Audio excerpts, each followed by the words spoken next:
Bold, complex, and instantly recognizable, tequila is a flavor that lingers in the memory.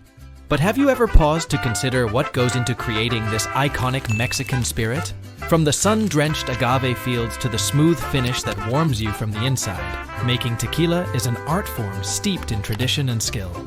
Stay with us, as today we're revealing the secrets behind your favorite drink. The blue agave plant. Before reaching our glasses as a spirited drink, tequila takes its first breath in the soil of Mexico as the blue agave plant. Despite the existence of over 136 species of agave plants, only the blue agave is utilized in the production of genuine tequila.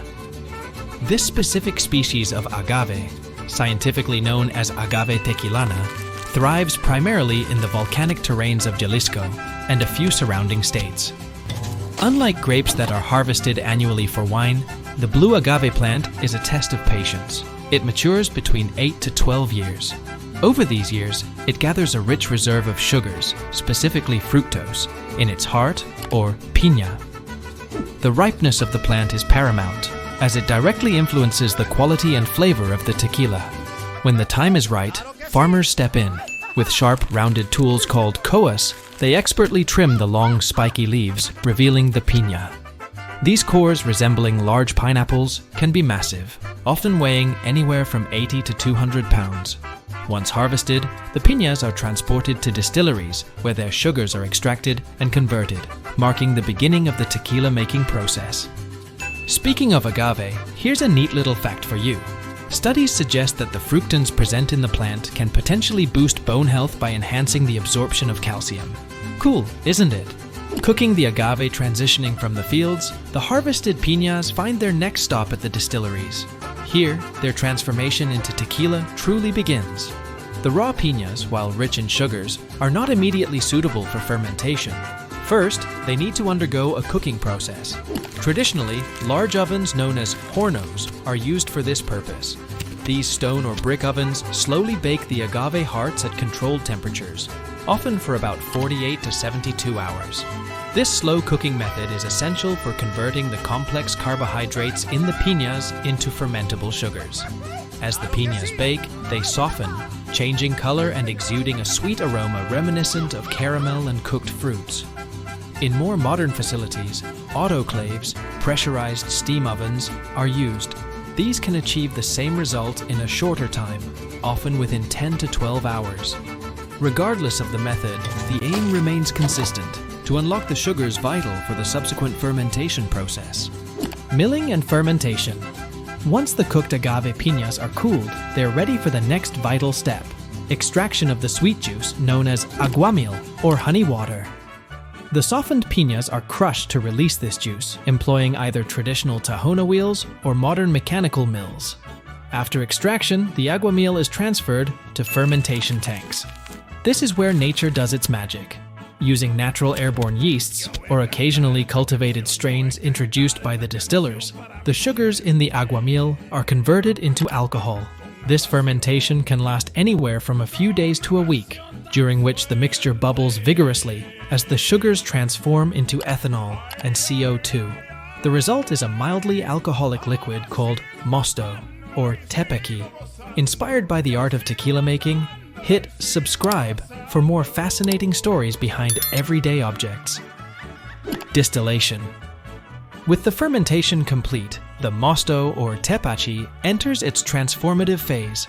Distillation is the method that intensifies the alcohol content and refines the flavors, bringing us closer to the final taste of tequila.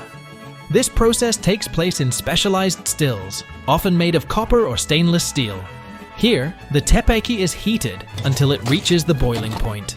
Since alcohol evaporates at a lower temperature than water, the alcoholic vapors rise through the still, condensing back into a liquid as they cool. Typically, tequila goes through 2 rounds of distillation.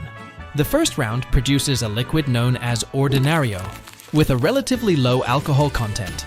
The second distillation refines it further, resulting in a clearer spirit with higher alcohol content. This double distillation method ensures purity, clarity, and the signature taste that tequila enthusiasts have come to adore.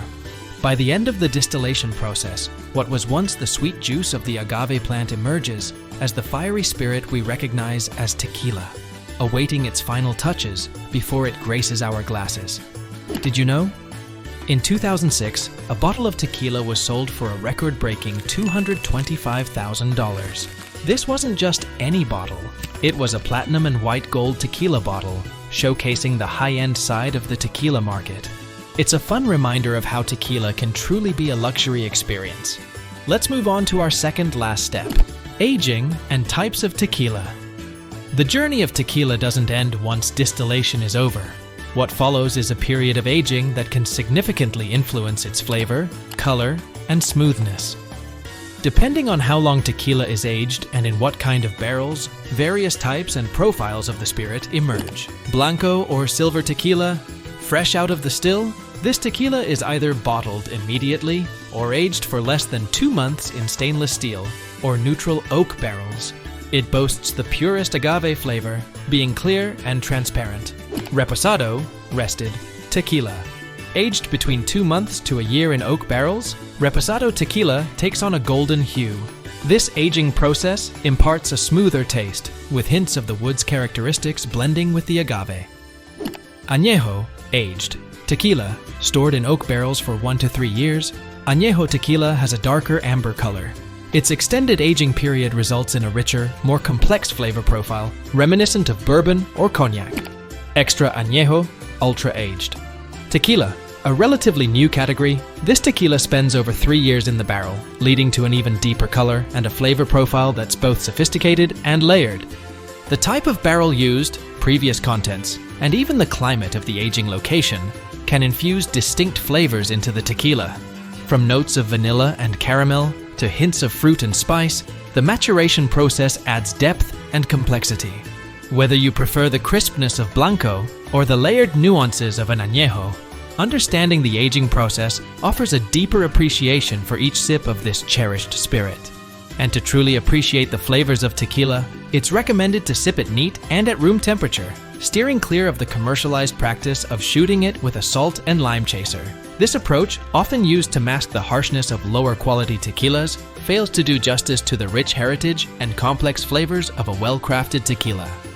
Bottling. Before tequila makes its way to retailers, it undergoes rigorous quality control checks to ensure it meets the industry standards in terms of color, aroma, and flavor. Experts scrutinize each batch thoroughly, sometimes utilizing sensor technology to validate its quality.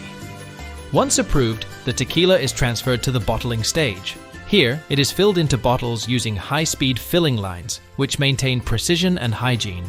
The bottles are then sealed to preserve the freshness and flavor, labeled with the necessary branding and information, and prepared for shipment to various destinations around the world. It's a final step that encapsulates the dedication to offering a genuine and quality tequila experience to consumers globally.